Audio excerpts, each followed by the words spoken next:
படத்தோட சக்சஸ் மீட்ல உங்க எல்லாரையும் மறுபடியும் சந்திக்கிறதுல ரொம்பவே மகிழ்ச்சி.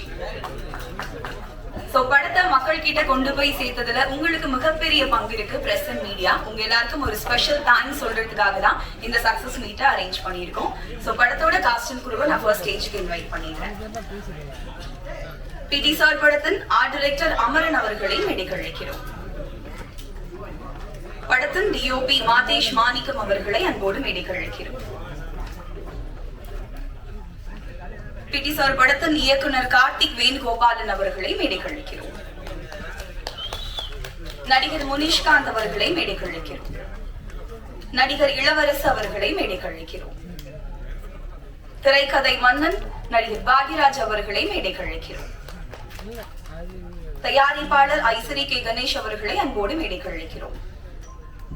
பிடி சார் படத்தின் கதாநாயகன் ஹிப்ஹாப் தமிழா ஆதி அவர்களை அன்போடு மேடைக்கழைக்கிறோம். Vels film international doctor Ishari K Ganesh அவர்களுடைய தயாரிப்புல கார்த்திக் வேணுகோபாலன் அவர்களுடைய இயக்கத்துல மல்டி டேலண்டட் ஹிப்ஹாப் தமிழா ஆதி அவர்கள் கதாநாயகனாகவும் இசையமைப்பாளராகவும் நடிகை காஷ்மீர் அவர்கள் கதாநாயகியாகவும் நடிச்சு ரிலீஸ் ஆன படம் தான் பிடி சார்.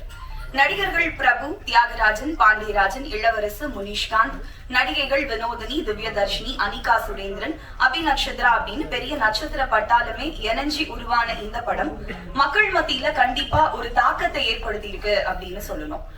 சினிமாவை ஒரு என்டர்டைன்மெண்ட் மீடியமா மட்டுமே பார்க்காம நம்ம சொசைட்டில நடக்கக்கூடிய பிரச்சனைகளை தன்னோட படங்கள்ல சொல்லணும் அப்படின்னு நினைக்கக்கூடிய இயக்குனர்கள் ரொம்ப கம்மி. அந்த வரிசையில நம்ம இயக்குனர் கார்த்திக் வேணுகோபாலன் அவர்கள் இணைஞ்சிருக்காங்க அப்படின்றதா உண்மை. தொடர்ந்து நல்ல நல்ல படங்களை தயாரிச்சு வழங்கிட்டு இருக்கக்கூடிய Vels film international Ishari K Ganesh அவர்களுக்கு எல்லா சார்பாகவும் வாழ்த்துக்களையும் நன்றியையும் தெரிவிச்சுக்கிறோம். ஐயோ என்னப்பா இவர் இவ்ளோ இன்னசென்டா இருக்காரே அப்படின்னு பாவப்படுற அளவுக்கு கனகவேல் கேரக்டராவே ஹிப்ஹாப் தமிழா ஆதி அவர்கள் மாறி இருந்தாங்க. இந்த சோசியல் மீடியா அப்படின்றது ஒரு பெரிய பூம் ஆனதுக்கு அப்புறம் யாருன்னே தெரியாதவங்களுக்கு கூட நம்ம ரொம்ப ஈஸியா ஜட்ஜ் பண்ணலாம், யார பத்தி என்ன வேணா இஷ்டத்துக்கு பேசலாம் அப்படின்னு மனநிலை இருக்கக்கூடிய மக்கள் மத்தியில தான் நம்ம வாழ்ந்துகிட்டு இருக்கோம்.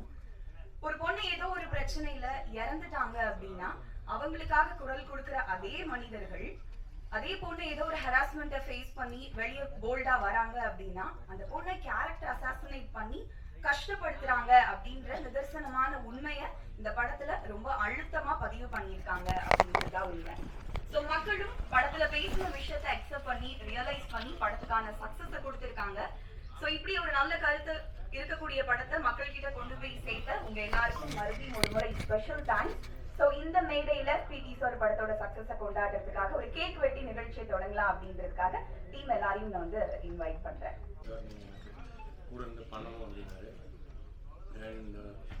நான் அவரை மீட் பண்ணும்போது எனக்கு அவர் நரேட் பண்ண கதை எனக்கு ரொம்ப பிடிச்சிருந்துச்சு. ஏன்னா இட் இஸ் நாட் எப்போதுமே ஃபிலிம்ங்கிறது வந்து ஒரு என்டர்டெயின்மெண்ட்டை தாண்டி ஒரு ஏதோ ஒரு இட்ஸ் நாட் அபவுட் மெசேஜுங்கிற விஷயம் கிடையாது. பட் நம்ம தினம் தினம் லைஃப்பில் ஏதோ ஒரு இடத்துல ஒன்று பார்த்துட்டே இருப்போம், அதை கடந்து போயிட்டே இருப்போம். அப்படி ஒரு சம்பவத்தை வச்சு அவர் ஒன்று பண்ணியிருந்தார். ரொம்ப இன்ட்ரெஸ்டிங்காக அதை அந்த பிளாட்டை பண்ணியிருந்ததை தாண்டி அதுக்கு பின்னாடி இருந்த பெரிய ஸ்டார் காஸ்ட் அதெல்லாமே கண்டிப்பாக ஒரு பெரிய விஷயமாக தான் இந்த படத்தில் பார்த்தேன். And second one my producer எங்கள் மேலே ஒரு நம்பிக்கை வச்சு எங்களுக்கான எல்லா சோர்ஸும் சப்போர்ட்டையும் கொடுத்த எங்களுடைய ப்ரொடியூசருக்கு இந்த நேரத்தில் நன்றி தெரிவிச்சிட்டேன். அண்ட் ஓவராலாக இந்த டெக்னிக்கல் டீம், என்னோட சினிமாட்டோகிராஃபர், ஆப்வியஸ்லி எங்கள் ஹீரோ, பெண்கள் ஜாஸ்தியாக, அதே மாதிரி ஆண்கள் கண்டிப்பாக இருப்பாங்க, செல்ல பிள்ளையாக வளர்த்துருவாங்க. ஆனால் சத்தியமாக சொல்கிறேன், அப்படி ஒரு கம்ஃபர்ட் ஜோனுக்குள்ளே உங்களுடைய பிள்ளைகளை வளர்த்தாதீங்க. அவங்க அதை மீறி ஒரு சமூகத்தை பார்க்க வேண்டிய ஒரு சூழ்நிலை, அதுவும் இன்னைக்கு இருக்கிற சூழ்நிலையில் அவங்க அதெல்லாம் பார்க்க வேண்டிய சூழ்நிலையில் இருக்காங்க. அதுக்கு அவங்கள தயார்படுத்தணும்னா அவங்களுக்கு எங்கேயோ ஒரு இடத்துல அந்த சின்ன சுதந்திரம் வேணும். நான் சொல்கிறது அந்த சின்ன சுதந்திரம், நல்லா ஞாபகம் வச்சுங்க, சுதந்திரம் வேணும். அந்த சின்ன சுதந்திரம்னு சொல்கிறேன், அது வேணும். எங்கேயோ ஒரு இடத்துல அவங்களுக்கு வேணும். தங்களை அவங்களுக்கு பாதுகாக்கிறதுக்கு, டிஃபெண்ட் பண்ணிக்கிறதுக்கு அவங்களுக்கு அது தெரிகிற இது பாடம் எங்கே ஆரம்பிக்கணும், அவங்களா இருக்கிற இடத்துல மட்டும்தான் ஆரம்பிக்கும். நீங்கள் அவங்க கையை பிடிச்சிட்டே இருந்தீங்கன்னா அவங்களுக்கு அந்த பாடம் தெரியவே தெரியாது. அந்த பாடம் அவங்களுக்கு தெரியணும். அதுவும் இதில் அந்த இளவரசர் கேரக்டர், அவரோட டாட்டர், அந்த சுச்சுவேஷன்ஸ் எல்லாம் ஒரு இடத்துல அது ஏதோ ஒரு இடத்துல ரெப்ளிகேட் பண்ணினே இருக்கும். அதாவது அதான் சொன்னாங்க, இப்போ அவங்க பேசிகிட்டு இருக்கும்போது சொன்னாங்க, ஏதோ ஒரு இடத்துல வந்துட்டு ப்ரெஸ் மீடியா எல்லாருக்கும் நன்றி. முதல்ல என்னோட நன்றி வந்து நான் ஆதி பிரதருக்கு சொல்லிடுறேன். ஏன்னா இந்த படம் இவ்வளோ பெருசாக போனதுக்கு முக்கியமான காரணம் அவர் தான். ஏன்னா நம்ம யோசிச்சப்போ ஒரு கதையாக யோசித்து அதை அவர் சொன்னதுக்கப்புறம் தான் இது இவ்வளோ வைடராக போய் இன்றைக்கி இப்படி ஒரு ரெஸ்பான்ஸ் கிடச்சிருக்கிறதுக்கு முக்கியமான காரணம் அவருக்கு ஒரு முதல் நன்றி நான் தெரிஞ்சுக்கிட்டேன். அப்புறம் இந்த படம் வந்து என்ன நினச்சோமோ அதை பெரிய அளவில் எடுத்து சரியான ஆர்டிஸ்ட்டு கேட்டதை கொடுத்து இன்றைக்கி இவ்வளோ பெருசாக்குன ப்ரொடியூசர் டாக்டர் ஐஸ்வரி கணேஷ் சாருக்கு ஒரு பெரிய நன்றி நான் தெரிவிச்சுக்கிறேன். ஸோ இந்த படத்தில் ஒர்க் பண்ண technicians, art director Amaran sir, Madhesh அண்ணன், editor G K. Prasanna, stunt Mahesh Mathews, இந்த மாதிரி எல்லா டெக்னீஷியன்ஸ்க்கும், காஸ்டியூம் ஸ்வப்னா, எல்லாருக்கும் ஒரு பெரிய நன்றி. ஸோ இந்த படத்தில் ஆர்டிஸ்ட்டாக நான் சொல்லணும், மேடையில் பெரியவர்கள் நிறையா இருக்காங்க, இருந்தாலும் ஒரு அங்கீகாரமாக நான் கொடுக்கணும்னு நினைக்கிறது இளவரசர் சாருக்கு. ஃபஸ்ட்டு இளவரசர் வந்து இந்த படத்தில் எவ்வளோ பெரிய பங்கு அப்படின்னா, அந்த படம் பார்த்துருந்தா அந்த கதாபாத்திரம் வந்து ஒரு பொண்ணோட அப்பா, ஊர் சைடில் இருக்கிற ஒரு பொண்ணோட அப்பா வந்து எந்த அளவுக்கு இருப்பாங்க, ரொம்ப போட்டு அழுது ரொம்ப ட்ராமாவாக்காமல் யதார்த்தமாக அந்த ஃப்ரம் பிகினிங்லேருந்து இந்த இன்சிடெண்ட் ஆரம்பித்ததுலேருந்து எண்டு வரைக்கும் ஒரு இடத்துல கூட சின்ன சலனம் கூட ஆகாமல் அந்த மூடை அப்படியே கேரி பண்ணி இன்றைக்கி எல்லாருமே எங்கிட்ட பேசுகிறவங்க எல்லாம் படம் பார்த்து முடிச்சுட்டு வந்தவங்க எல்லாருமே இளவரசர் என்னங்க அப்படி நடிச்சிருக்காரு அப்படின்னு கேட்டிருந்தாங்க. அதை நான் அவர்கிட்டையும் ஷேர் பண்ணியிருந்தேன். அவருக்கு வந்திருந்த ஒரு சில பாராட்டுகளையும் எனக்கு அனுப்பியிருந்தார். உண்மையிலேயே அவர் இந்த படத்துக்கு ஒரு மிகப்பெரிய பலமாக இருந்தார். அதுக்கு முக்கியமாக நான் அவருக்கு ஒரு பெரிய நன்றியை சொல்லிடுறேன். ஸோ முனிஷ்காந்த் அண்ணன் வந்து இந்த படத்தில் வந்து ஃபர்ஸ்ட் ஆஃப் ஃபுல்லாகவே நம்ம கேரி பண்ணி எடுத்துகிட்டு போகிறதுக்கு ஒரு முக்கியமான இதுவாக காமெடினா, ரெண்டாவது ஊருக்குள்ளேயும் கொஞ்சம் சென்சிபிளான ஒரு இதுவாக பண்ணியிருந்தார். ரொம்ப நன்றி. பாக்கியராஜ் சார் வந்து நம்ம படத்தில் வந்து செகண்ட் ஹாஃப் வந்து ஒரு கோர்ட் ரூம் ட்ராமாவாக மாறப்போகுது. ஸோ அது ரொம்ப கதையிலிருந்து கொஞ்சம் அந்நியப்பற்றவும் கூடாது அப்படிங்கிறப்ப ஜட்ஜாக ஒரு அந்த சேரில் உட்கார்றதுக்கு ஒரு பெரிய ஒரு ஆளுமையான ஒருத்தர் இருக்கணும்னு பேசினப்ப நான் கேட்டவுடனே சொல்லியிருந்தாங்க, நீங்கள் கதை சொல்லி பாருங்க அப்படின்னாங்க. நான் சார்கிட்ட போய் சொன்ன உடனே அங்கேயே பேசி அடுத்த நாளே சரின்னு சொல்லியிருந்தாரு. அதனால தான் இன்றைக்கி எல்லாருமே கோர்ட் ரூம் ட்ராமா ரொம்ப நல்லா இருந்தது, கிளைமேக்ஸ் எல்லாம் நல்லா இருந்ததுக்கு இருக்க முக்கியமான காரணம் சார். ரொம்ப நன்றிங்க சார். இன்றைக்கி வரையிலும் அவரை பார்த்து தான் இன்றைக்கி ஜென்ரேஷன் டைரக்டர்ஸ் எல்லாமே பண்ணுறாங்க. ஸோ முக்கியமாக இந்த படத்தில் என்ன கொண்டு போய் சேர்க்கணும் அப்படின்னு நினச்சோம்னா, இந்த படம் எழுத ஆரம்பிக்கிறப்பவே ஹராஸ்மெண்ட்டுங்கிறப்ப ஹராஸ்மெண்ட் தான் நிறைய படங்களில் சொல்லிட்டு இருக்காங்களே, இதில் என்னத்தை புதுசாக சொல்ல போகிறோம், ஹராஸ் பண்ணவங்களை என்ன பண்ண போகிறோம், அவங்களுக்கு தூக்கு தண்டனை கொடுக்கணும், இந்த மாதிரி நிறைய பேசிட்டோம். பட் இதில் என்ன சொல்ல போகிறோம் அப்படின்னா, ஹராஸ்மெண்ட்டை தாண்டி அந்த பெண்களுக்கு ஒரு வாழ்க்கை இருக்குது அப்படிங்கிறத தான் பதிய வைக்கணும்னு நினச்சோம். அந்த வாழ்க்கையில் அவங்க படுற கஷ்டங்கள் தான் இப்போ வரைக்குமே ஹராஸ் பண்ண நாளை விட, அந்த ஒரு நாள் நடந்திருக்கும் இல்லையா, அந்த நாளை விட அதுக்கு அடுத்த ஒரு மாத காலம் தான் அவங்க மனசுல இருந்து நீங்காமல் இருக்குங்கிறத நிறைய பேர் சொல்லிட்டாங்க. இப்போது இந்த படம் வந்து எப்போ நான் ரொம்ப சந்தோஷப்படுறேன் அப்படின்னா, இன்றைக்கி எனக்கு இன்ஸ்டாகிராம் மெசேஜஸ் எல்லாத்துலேயுமே இது மாதிரி எனக்கு ஒன்று நடந்துச்சு, எங்களுக்கு அந்த நாள் கூட மறந்து போச்சு, அதுக்கப்புறம் அந்த ஊரில் இருக்கிறது தான் எங்களுக்கு பெரிய கஷ்டமாக இருக்குன்னு எனக்கு நிறைய மெசேஜஸ் வந்துருச்சு. ஆதிபதற்கு நிறைய வந்துட்டு இருக்கு. இந்த மாதிரி அவங்க என்ன சொல்கிறாங்கன்னா, இப்படியே சொல்கிறாங்க, நீங்கள் என்னோட பேரையே நீங்கள் உங்கள் ஸ்டோரியில் வைங்க பரவாயில்ல, இந்த மெசேஜ் அப்படியே நீங்கள் வைங்க பரவாயில்ல அப்படின்னு சொல்கிறாங்க. தெரியட்டும், நான் இவ்வளோ நாள் தான் அதை யோசிக்காமல் இருந்தேன், இப்போ நான் இந்த படம் பார்த்ததுக்கப்புறம் எனக்கு இப்படி ஒரு எல்லாருக்கும் தெரிஞ்சாலும் நல்லது தான் வைங்கிற மாதிரி சொன்னாங்க. ஸோ நான் அவங்களோட நலன் கருதி தான் அதை பண்ணாமல் இருக்கமே இல்லையா, மற்றபடி அவங்களுக்கு இப்படி ஒரு பாதிப்பை பெண்களுக்கு கொடுக்குது அப்படிங்கிறது ரொம்ப சந்தோஷம். ஸோ அந்த சந்தோஷத்தை உங்கள்கிட்டையும் பகிர்ந்துக்கணும் அப்படின்னு நினச்சேன். ஸோ எல்லாருக்கும் நன்றி. இதில் ஒர்க் பண்ணியிருந்த சின்ன சொன்ன மாதிரி லைட்மேன்லேருந்து எல்லாருக்குமே இந்த வெற்றி போய் சேரணும். முக்கியமாக இந்த படத்தை ஒரு பெரிய அளவில் எடுத்து கொண்டு போய் சேர்த்த உங்களுக்கு ஒரு மிகப்பெரிய நன்றி. ஸோ இந்த படத்தில் நான் ஒரு சிலர் விட்டுருப்பேன், நான் கொஞ்சம் பதட்டமாக இருக்கேன், அதனால் நான் விட்டுருப்பேன், அதனால் மன்னிச்சு. ரொம்ப நன்றி, எல்லாருக்கும் ரொம்ப நன்றி. இந்த படம் இவ்வளோ பெரிய சக்ஸஸ் ஆனதுக்கு ரொம்ப நன்றி. தேங்க்யூ. Thank you sir.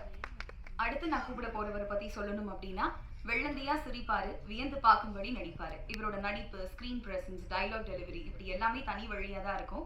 அதனால தான் தமிழ் சினிமா இவரை கொண்டாடிட்டு இருக்கு. எஸ், நடிகர் முனிஷ்காந்த் அவர்களை பேச அழைக்கிறேன்.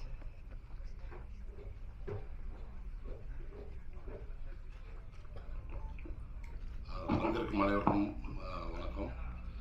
முதல் இந்த படத்தில் வாய்ப்பளித்த இயக்குனர் அவர்களுக்கு, தயாரிப்பாளர் சார் அவர்களுக்கு, ஹீரோ சார் அவர்களுக்கு பெரிய நன்றி. மற்றும் கூட நான் உங்கள் கூட நடித்த மொத்த நடிகர்களுக்கும் மிகப்பெரிய நன்றி. இதை வந்து வெற்றிகரமாக கொண்டு போய் சேர்த்த பத்திரிகையாளருக்கு மிகப்பெரிய நன்றி. நன்றி. Thank you sir. இவர ஸ்கிரீன்ல எமோஷனலா நடிச்சா நாம எல்லாருமே எமோஷனல் ஆகும். ஜாலியா சிரிச்சு நடிச்சா நாம எல்லாரும் சேர்ந்து சிரிப்போம். இப்படி எந்த கேரக்டர்ல நடிச்சாலும் அந்த கேரக்டராவே மாறக்கூடிய தமிழ் சினிமாவின் முக்கியமான குணச்சித்திர நடிகர்கள் ஒருவராக திகழும் நடிகர் இளவரசு அவர்களை பேச அழைக்கிறேன்.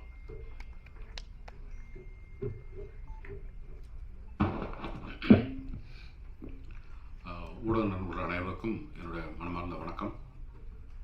கணேஷ் சார், பகிரா சார், தம்பி முனிஷ்காந்த், அருமையாக பேசி கருத்தை வலியுறுத்திய டைரக்டர் அமரன் அவர்கள், கேமரன் மதேஷ், வேணுகோபால், கார்த்திகைக்கு வந்து நான் தான் நன்றி சொல்லணும். சில படங்களில் ஊதியம் மாத்திரமே முக்கியம், ஏன்னா மாதமான இஎம்ஐ கட்டணும், அதனால் கூப்பிட்ட இடத்துக்கு போகணும். வேணான்னு புறக்கணிக்கக்கூடிய பொருளாதார சூழ்நிலைகளில் பெரும்பாலும் சினிமாக்காரர்கள் இருப்பதில்லை. அதில் நானும் ஒருத்தன். அதனால் கூப்பிட்ட இடத்துக்கெல்லாம் போயிட்டு தான் இருக்கணும். ஒரு சில படங்கள் கூப்பிடும்போது வந்து சில இதை வந்து டெலிஃபோனில் கதை கேட்கும்போது நமக்குள்ளார அந்த ஆய்வு போது மாதிரி பூர்ற மாதிரி சில இயக்குநர்கள் விதைப்பாங்க. அவங்க புதிய டைரக்டராக பழைய டைரக்டராங்கிற கணக்கெல்லாம் வராது. அவங்களுக்குள்ள அந்த கதாபாத்திரம் என்னவா ஊறி இருக்கோ அதை வந்து ஆட்டோமேட்டிக்காக வெளிப்படுத்துவாங்க. அப்படி தான் அந்த பிடி சார் கதை வந்து தம்பி அருணாச்சலம் வந்து எனக்கு ஃபோன் பண்ணி இந்த மாதிரி வேல்ஸ் இன்டர்நேஷனலில் வந்து புது டைரக்டர் படம் பண்ணிடுச்சு, நெஞ்சு மட்டும் நேர்மண்டு படம் பண்ண டைரக்டர் படம் பண்ணுறாரு, எப்போ மீட் பண்ணனாரு. அவர் மீட் பண்ண அவர் படம் ஆரம்பித்ததுக்கப்புறம் ஒரு டைரக்டருக்கும் வேலை வந்து எப்படி மாறும்னே தெரியாது. ஃபோன்லேயே சொல்லுங்கண்ணே. ஒரு 20-25 நிமிஷத்தில் என்னோடய கதாபாத்திரம் அந்த சூழலை வந்து சொன்னார். நாங்கள் சின்ன வயசில் இருக்கும்போது சாதாரணமாக கடந்து வந்த ஆண் பெண் உறவுமுறைகள் இப்போ காலம் மாற மாற மாற வெளிப்பாடுகள் வர வர ஒரு மாதிரி ஒரு பயமுறுத்தல் வெப்ப வருது. அந்த காலத்தில் அதெல்லாம் இல்லை. அப்படின்னா என்ன அர்த்தம்னா ரேப்பப் பண்ணிட்டோம்னு இல்லை, ஜாலியாக போயிடும். அதெல்லாம் செய்கிறதுக்கு மனசுக்குள்ள அத்துமீறி பேசினா கூட படிக்கிற பொண்ணுகிட்ட கூட ஒரு வார்த்தை அதிகமாக விட்டால் தப்பாக போயிடுமோங்கிற ஒரு முன்ஜாக்கிரதை உணர்வோடு இருந்தது. ஆண்கள் பெண்களுக்கு அது ரெண்டுக்குமே அந்த வரையறை இருந்தது ஒரு காலகட்டத்தில். இப்போ வரும்போது வேற மாதிரி இருக்கும்போது ஒரு கையாளாகாத தகப்பனுடைய மனநிலையை வந்து எனக்கு வந்து சிக்கன்னு உள்ளர இன்ஜெக்ட் பண்ணாருன்னு தான் சொல்லணும் டைரக்டர். எப்போவாது தான் எனக்கு அந்த மாதிரி சில கதாபாத்திரங்கள் வந்து அந்த மாதிரி உள்ளர ஏறும். ஸோ படம் பூரா என்னென்னா எங்கேயாவது எனக்கு என்ன பயம் வந்துச்சுன்னா எப்போ பார்த்தாலும் வர நேரமெல்லாம் அழுதுருவோமோ. அது பழைய நடிகர்கள் ஒரு சித்தூர் நாகையான்னு வந்து ஒரு தெலுங்கு நடிகர் இருப்பார். அவர் படத்தில் செத்தா தான் கதையை ஆரம்பிக்கும். அவர் வந்து அதுன்னா இனிமேல் தான் கதை ஆரம்பிக்கின்ற மாதிரி இருக்கும். அந்த மாதிரி ஆயிரம்போது எனக்கு ஒரு சின்ன பயம் இருந்துகிட்டே இருந்தது. பட் இந்த படத்தில் ரொம்ப முக்கியமாக இருந்ததுன்னா இந்த தகப்பன் இந்த மாதிரியான குடும்பம் இந்த மாதிரியான எமோஷனை உள்ள வைக்கும்போது அதை கேர்வேல் பண்ணி போகிறதுக்கு இன்றைய சூழலில் இளைஞர்களால் அல்லது எல்லாராலையும் விரும்பப்படுகின்ற ஒரு ஹீரோ ரொம்ப முக்கியமாக தேவைப்படுது. அந்த ஹீரோவை மையப்படுத்தி தான் இந்த மாதிரி கதைகளை சொல்லணும். இல்லைன்னா தேட்டருக்கு ஆடியன்ஸ் வரமாட்டாங்க. அதுக்கான சூழ்நிலை. ஏன்னா அவனுக்கு 1008 சொந்த பிரச்சனை இருக்குது. தேட்டரில் வந்து உட்காந்து இங்கே இருக்கிறதெல்லாம் கிளப்பி விட்டு போனோம்னா ஏன்டா சாமி இது எதுக்கடா தேட்டருக்கு ஒரு 2 பாட்டு பார்த்தோமா 2 சண்டை போட்டோமா கொஞ்சம் பொழுதுபோக்கலாம் தான் நீங்கள் எங்கேயும் வந்து படுத்துறீங்கடான்னு. அதையும் மீறி இந்த கதையை வந்து ஒரு இப்போ அதை வந்து அவரோட லைவ் ஷோ பார்த்ததுக்கப்புறம் எனக்கு வந்து மில்லியன் கணக்கில் வந்து அவருக்கு ஃபாலோவர்ஸ் இருக்காங்க. அவர் வேறு மாதிரி அவரை ப்ரெசென்ட் பண்ணியிருக்காரு. சினிமாவை தாண்டி அவருக்கு ஒரு இமேஜ் இருக்குது. அப்படிப்பட்ட ஒருத்தர் வந்து ரொம்ப கன்சர்னாக இந்த மாதிரி ஒரு எமோஷனுக்குள்ளார தன்னை வந்து பொருத்தி பார்த்துக்கிறதுக்காக முதல்ல ஹிப்ஹாப் பாதிக்கு என்னுடைய வாழ்த்துக்களை நான் சொல்ல கடமைப்பட்டிருக்கேன். ஏன்னா ஒரு சீனியர் ஆக்டராக I have to respect your decision தம்பி. அது வந்து ரொம்ப ஷூட்டிங் டைமில் உங்களோட பிஹேவியர் வந்து ரொம்ப அட்ராக்ட் பண்ணிச்சு. ஒரு மார்க்கெட்டபிள் ஆக்டர், உங்களுக்கு நீங்கள் கையில் போட்டு கொடுத்தா நான் ப்ரொடியூசர் ஆக முடியும். ஒரு குறிப்பிட்ட அளவு வியாபாரம் இருக்குது. அதுக்கான அடையாளமே இல்லாமல் ரொம்ப கரெக்டாக ஒரு ஹீரோவுக்கு ஒரு டைரக்டருக்குமான ரிலேஷன்ஷிப்பு அல்லது ஒரு டெக்னீஷியனோட ரிலேஷன்ஷிப்பு.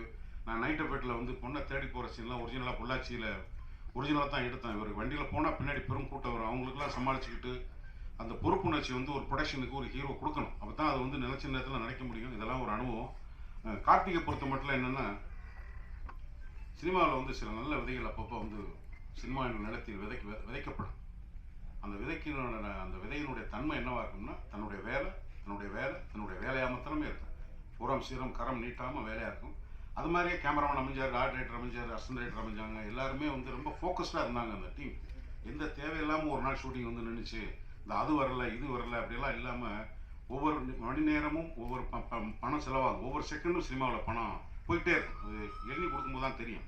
அந்த வலியை உணர்ந்து செய்யக்கூடிய இயக்குநர்கள் தான் இன்றைய எப்போவுமே சினிமாவுக்கு தேவை. அந்த வேலை எனக்கு வாய்ப்பு கொடுத்துருக்காவும் பொறுப்பை உணர்ந்து செயல்படுகின்ற ஒரு இயக்குநராக இருக்கிறவங்க கார்த்தி, நீங்கள் நல்லா இருக்கணும், இன்னும் உங்களுக்கு பண்மையில் நீங்கள் வளரணும் என்ற வாழ்க்கையில் கூடி காலேஜ் சேர்மன், காலேஜுக்குள்ளே நடக்கிற ஒரு அக்கிரமம், இந்த மாதிரி ஒரு சேர்மன் வில்லனாக இருக்கார். ஆனால் படத்தை எடுத்தவர் ஒரு கல்வியினுடைய ஒரு பெரிய நிறுவனம் நடத்துகிறவர். இந்த கதை சொல்லி ஓகே பண்ணும்போது இது நடக்கக்கூடிய விஷயத்த சொல்கிறதுக்கு என்னடா நம்மகிட்டே வந்து ஒருத்தன் கதை சொல்கிறாங்க, நம்ம வந்து ஒருத்தனை இன்ஸ்டியூட் நடக்கிற மாதிரி நினைக்காம இது சொல்லப்பட வேண்டிய விஷயம், இதை சொல்லணும். இந்த பிரச்சனை யார் செய்கிறானோ அவனை செய்கிறவங்க தவிர எல்லா கல்வி நிறுவனம் நடத்துகிறவங்க இல்லையங்கிறத கரெக்டாக பகுத்தறிந்து புரிந்து கொண்டு இதை படமாக்கி, இதை வெற்றி படமாக்கி, இந்த படத்துக்காக இன்றைக்கி ஒரு ப்ரெஸ் மீட் தேங்க்ஸ் கிவிங் பண்ணுறது எல்லாமே செலவு. சும்மா கூட வருது, அறிக்கை கொடுத்துட்டு கூட பண்ணலாம். இதை பண்ணுறதுன்றது ரொம்ப ரொம்ப நன்றி கணேஷ் சார், ரொம்ப ரொம்ப நன்றி. எனக்கு என்னாலும் ஆசிரியராக இருக்கின்ற மரியாதைக்குரிய என்னுடைய மரியாதைக்குரிய பாக்கியராஜ் சார், இந்த மாதிரி கூப்பிடும்போதெல்லாம் வந்து சின்ன பசங்க பண்ணுற படங்கள் இல்லைங்க அப்படின்னு ஏதாவது வேலை சொல்லி கூட தவிர்த்துருக்கலாம். எப்போ கூப்பிட்டாலும் வர்றது சினிமாவில் இருக்கிற கமிட்மெண்ட்டை தான் அது காமிக்குது. சார் இதை நாங்கள் வந்து உங்கள்கிட்ட வந்து கடைசி வரைக்கும் லேர்ன் பண்ணிக்கிறக்கூடிய விஷயம் நிறையா இருக்குது சார். அதில் இந்த படத்துக்கு நீங்கள் கொடுக்குற அந்த ஒத்துழைப்பும் நன்றி சார். தம்பி முனிஷ்காந்த் இன்னும் மென்மேலும் வளரணும். எல்லோருக்கும் நன்றி. Prabhu, thank you so much for kind விடர். படத்தில் வந்து கரெக்டான சமயத்தில் எனக்கு பேமெண்ட்லாம் கொடுத்த விக்கி, தம்பி அருணாச்சலம், பாலமுருகன் சார், ஆரோக்கியம், எல்லாத்துக்கும் என்னோட மனமார்ந்த நன்றி. அதுக்கப்புறம் இந்த கதாபாத்திரத்தை பற்றி எல்லா விமர்சனங்கள்லேயும் ஊடகங்களும் வந்து சமூக விளையாடுறதுலையும் சரி, அச்சு மீடியாலாம் எழுதியிருந்தீங்க. ரொம்ப ரொம்ப நன்றி. வணக்கம். Thank you sir. அடுத்தபடியாக தனது திரைக்கதையினால் இந்திய சினிமாவையே தன் பக்கம் திரும்பி பார்க்க வைத்த இயக்குனர், பல சூப்பர் ஹிட் படங்கள் மூலம் தமிழ் ரசிகர்களின் மனங்களை வென்ற நடிகர் கே. பாக்யராஜ் அவர்களை பேச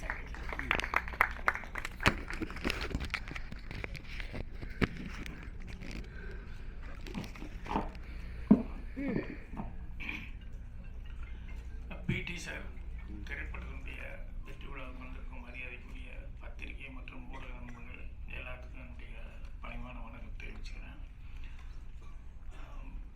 நன்றி செலுத்துகிற கூட்டம் அப்படிங்கிறனால இந்த கூட்டத்தோட நானும் சேர்ந்துட்டு நன்றி செலுத்திக்கிறேன் எல்லாத்துக்கும்.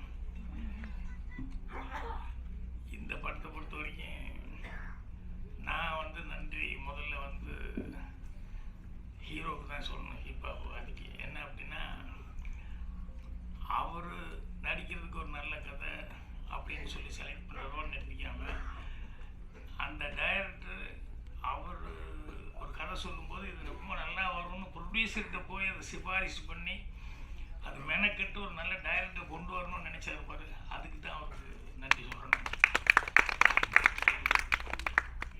அதுக்கப்புறம் ஒரு ஹீரோ வந்து சொல்லும்போது, இல்லை இந்த ஹீரோக்கிட்ட ஒரு ஜட்ஜ்மெண்ட் இருக்குது, அவரும் ஒரு டைரக்டர்லாம் பண்ணியிருக்காரு, கதை எழுதியிருக்காருன்னு சொல்லிட்டு அதுக்கடுத்தியாக இப்போ இளவரசி சொல்லிட்டு போன மாதிரி அந்த மாதிரி கதையாக இருந்தால் கூட இது எல்லாத்துக்கும் அல்லவே அந்த கேரக்டர் இந்த படத்தில் ஒரு கேரக்டர் சொல்லியிருக்காங்கன்னு சொல்லிட்டு கணேஷ் அவர்கள் வந்து அதை அக்செப்ட் பண்ணிட்டு பண்ணது அடுத்தபடியாக அவங்களுக்கு நன்றி சொல்லணும். அப்புறம் பாராட்ட வேண்டியது வந்து கார்த்திக் அவர்கள். என்னென்னா, இவர் சான்ஸ் வாங்கி கொடுத்து அவர் சான்ஸ் கொடுத்து அதுக்கப்புறம் கிடைச்சதை வந்து ரொம்ப பொறுப்பாக ரெஸ்பான்சிபிளாக வந்து அந்த படத்தை வந்து கதை வசனம் எழுதி பண்ணியிருக்காரு.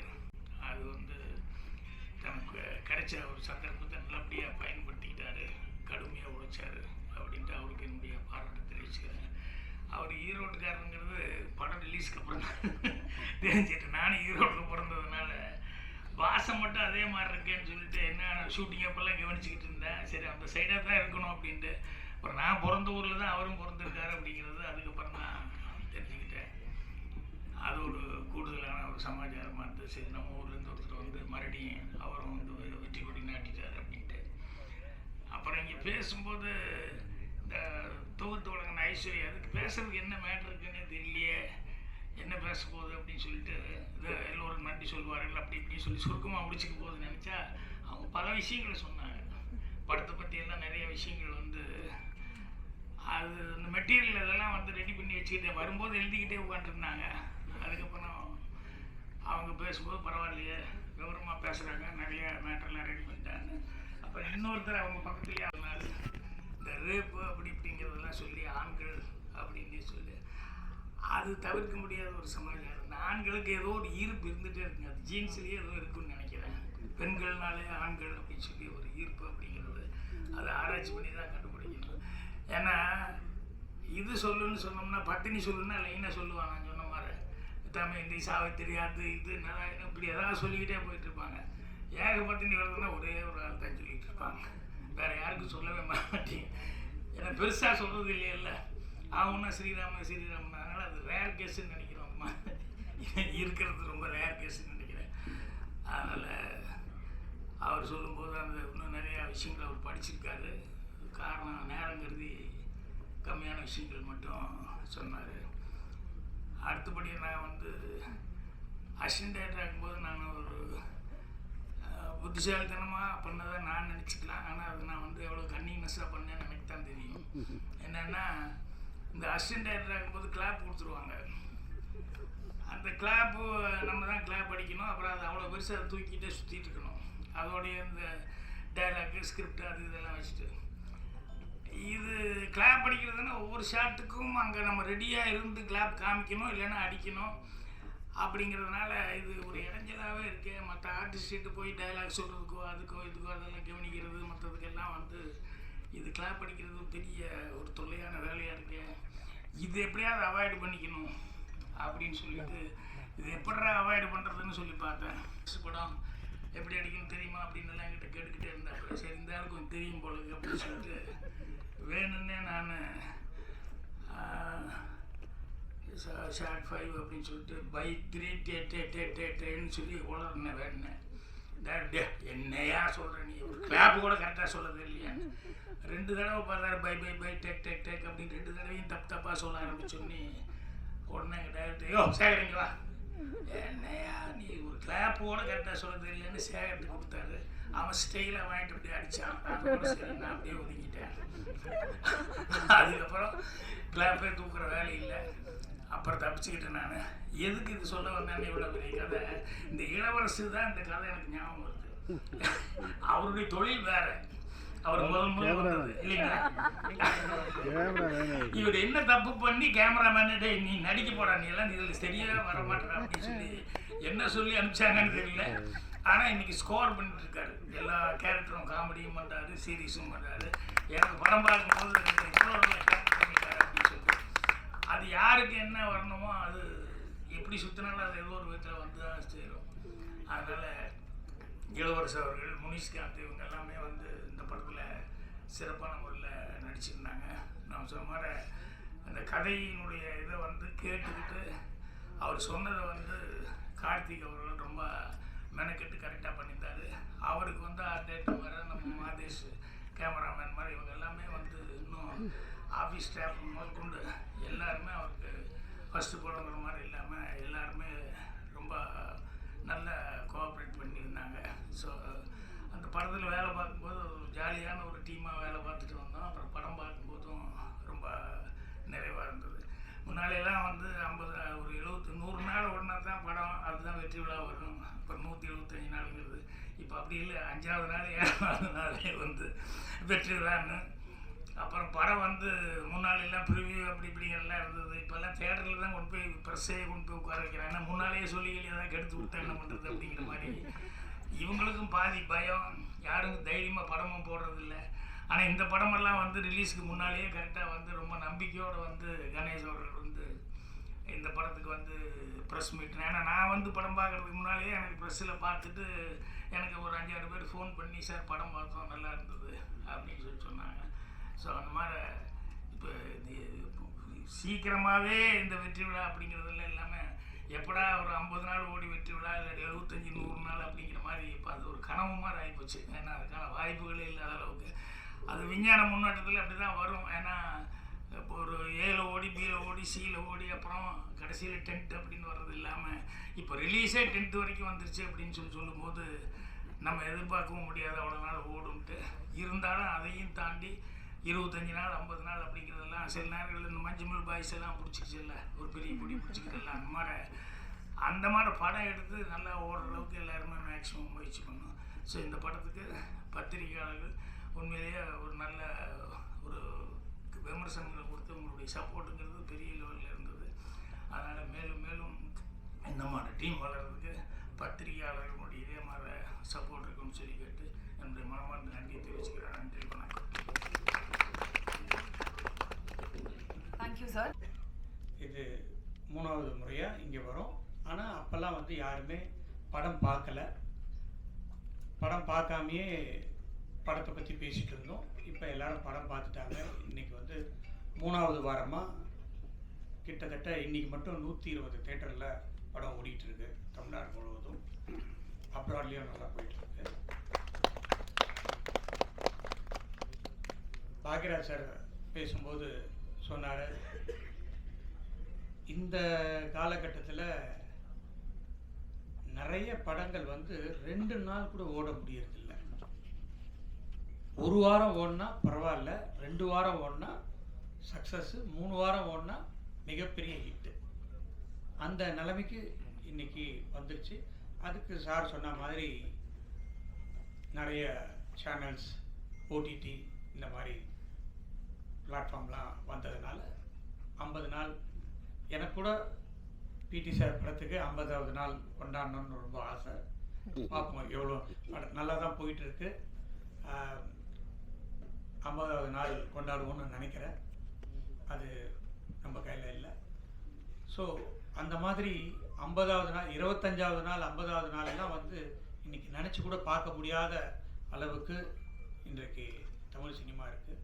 ஏன்னா 28வது நாள்லேயே வந்து அமேசான்லேயோ நெட்ஃப்ளிக்ஸ்லேயோ படத்தை போட்டுறாங்க. அதுக்கப்புறம் தியேட்டரில் எப்படி ஓடாது. ஸோ 30 நாளுக்கு மேலே போடுறதுன்றது வாய்ப்பே இல்லாமல் போயிடுச்சு இந்த காலகட்டத்தில்.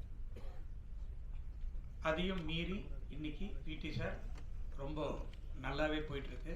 நல்லா போகிறத விட எனக்கு ரொம்ப சந்தோஷம் என்னென்னா, எனக்கு இந்த படத்தில் வந்து நிறைய பேர் ஃபோன் பண்ணி ஒரு நல்ல படம் பார்த்தேன் அப்படின்னு என்கிட்ட பேசாதவங்கலாம் கூட ஃபோன் பண்ணி சொன்னாங்க. அது எனக்கு ரொம்ப மகிழ்ச்சியாக இருந்தது. அதை இந்த நேரத்தில் நான் தெரிவித்துக் கொள்வதில் மகிழ்ச்சி அடைகிறேன். அது மட்டும் இல்லாமல் எனக்கு தெரியல பிரதர், இப்போ பாதி இன்னைக்கு காலையில் நான் இந்த வர்றதுக்கு முன்னாடி கேட்டேன், 12 கோடியே 25 லட்சம் இன்ன வரைக்கும் கலெக்ஷன் ஆகிருக்கு இந்த படம் அப்படின்னு சொல்லியிருக்காங்க. ஸோ அது ஒரு மிகப்பெரிய வெற்றி. ஆதி ப்ரோ அவர்களுக்கு இந்த படம் வந்து நிறைய வெற்றி படங்கள் அவர் கொடுத்துருக்காரு. பட் இருந்தாலும் ஒரு வெற்றியில் வந்து ஒரு திருப்தி இருக்கணும். அதுதான் எனக்கு ஒரு நல்ல படம் வேல்ஸ் ஃபிலிம் இன்டர்நேஷ்னலில் இருந்து கொடுத்துருக்கோம் அப்படின்றது ரொம்ப மகிழ்ச்சி. அதற்கு காரணம் கார்த்திக் இயக்குனர். நீங்கள் எல்லாரும் படம் பார்த்துருப்பீங்க. படத்தில் எந்த ஒரு சீன்லேயுமே எந்த ஒரு இதுலையுமே ஒரு தொய்வு இல்லாமல் அந்த ஸ்க்ரீன் ப்ளே ஆகட்டும், அந்த டைலாக் ஆகட்டும், அந்த கிளைமேக்ஸ் ஆகட்டும், எல்லாமே வந்து ரொம்ப நீட்டாக பண்ணியிருக்காரு. ஒரு சிறந்த ஒரு இயக்குனராக வர்றதுக்கு அவருக்கு நிறைய வாய்ப்பு இருக்குது. அது வேல்ஸ் ஃபிலிம் இன்டர்நேஷ்னலே கொடுக்கும் அப்படின்றத இந்த நேரத்தில் நான் தெரிவித்துக் கொள்வதில் ரொம்ப மகிழ்ச்சி. அடுத்த படமும் வேல்ஸ் இன்டர்நேஷ்னலில் பண்ணுறாருன்னு நான் ஏற்கனவே அறிவிச்சிருக்கேன். அதை மீண்டும் இங்கே வந்து இந்த நேரத்தில் சொல்கிறதுல எனக்கு ரொம்ப மகிழ்ச்சி. இந்த படத்தில் நடித்த அனைவருமே ரொம்ப தத்ரூபமாக, அது கேப்டன் ஆஃப் த ஷிப்புன்னு சொல்கிறது வந்து டைரக்டர் தான் சொல்லுவோம். அந்த டைரக்டர்னால அந்த கேரக்டர்ஸ் எல்லாருமே ரொம்ப நல்லா பண்ணியிருந்தாங்க. அஃப்கோர்ஸ் அவர் கேட்ட கேரக்டர்ஸ் எல்லாம் நாங்கள் கொடுத்தோம் ஆக்டர்ஸை. அதுவும் ஒரு ப்ளஸ் பாயிண்ட்டு தான். பட் அதனால் நான் எனக்கு கூட பட்ஜெட் நிறைய ஏறிடுச்சுன்னு சொன்னேன். நான் டைரக்டர்களுக்கெல்லாம் கொஞ்சம் சொல்லிக்கிறதுக்கு இதுதான், இந்த மேடை தான் கரெக்டாக, நிறையெல்லாம் செலவு பண்ணாதீங்க, சிக்கனமாக படம் எடுங்க, நல்ல படம் எடுங்க அப்படின்றது தான் என்னுடைய வேண்டுகோள். இந்த படம் ஒரு நல்ல படம், சிக்கனமாகவும் எடுத்துருக்குறோம். ஆர்டிஸ்ட்லாம் நிறைய வந்தவொடனே அது பெரிய படம் ஆயிடுச்சு. முனிஷ்காந்த் சார் வந்து ஃபர்ஸ்ட் ஹாஃபில் வருவார், ரொம்ப நல்லா காமெடி பண்ணிட்டு போவார். அதே மாதிரி பாண்டியராஜன் சார், தியாகராஜன் சார் ரொம்ப நல்லா நடிச்சிருந்தார். இளவரசி சார் சொல்லவே வேணாம், எல்லா பத்திரிகையிலும் அவரை பற்றி எழுதாத பத்திரிகையே கிடையாது. நான் உண்மையிலேயே இந்த படத்து ரிவ்யூ தான் நான் இது வரைக்கும் நான் ரிவ்யூலாம் படிக்கவே மாட்டேன். பட் இந்த படத்தில் என்ன தான் எழுதியிருக்காங்க அப்படின்னு பார்த்தேன். எல்லாருமே ரொம்ப நல்லா எழுதியிருந்தீங்க. உங்களால் தான் இன்றைக்கி இந்த படம் இந்த அளவுக்கு ரீச் ஆச்சு. அதுக்கு இன்னொரு முறையும் நான் உங்களுக்கு நன்றி சொல்ல கடமைப்பட்டிருக்கேன்.